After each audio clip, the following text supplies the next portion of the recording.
Il Veneto e le sue università avranno una nuova infrastruttura di supercalcolo a disposizione dei propri ricercatori. Il progetto nasce da una collaborazione tra l'Università di Padova, capofila dell'iniziativa, l'Università di Verona, Ca' Foscari e UAV di Venezia e l'Istituto Nazionale di Fisica Nucleare, con la partecipazione della Regione Veneto. È il ruolo che la Regione del Veneto deve svolgere per cercare di mettere assieme queste eccellenze che abbiamo nella nostra regione, questi atenei, ognuno per le proprie specialità, ma che devono cercare di mettersi assieme per dei grandi progetti, che poi deve trovare una regione capace di mettere le risorse, in questo caso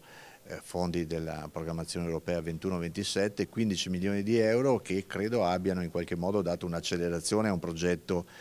condiviso. Un supercomputer diffuso sul territorio regionale che permetterà il calcolo ad alte prestazioni non solo per le discipline scientifiche tradizionali come fisica e ingegneria, ma anche in ambiti meno convenzionali come le scienze sociali, umanistiche, la biologia, la farmaceutica e persino l'arte. Queste infrastrutture di calcolo saranno connesse tra loro in modo tale da consentire ai ricercatori di utilizzare l'una o l'altra in maniera trasparente,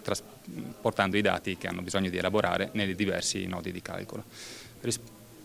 No, dicevo, rispetto a delle soluzioni che tipicamente i ricercatori possono realizzare nel proprio laboratorio,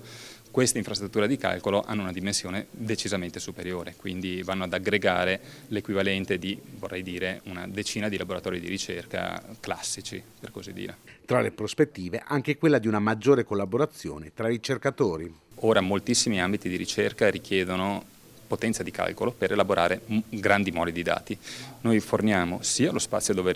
conservare questi dati, sia la potenza di calcolo per analizzare questi dati. D'altra parte, questa iniziativa, come dicevo prima,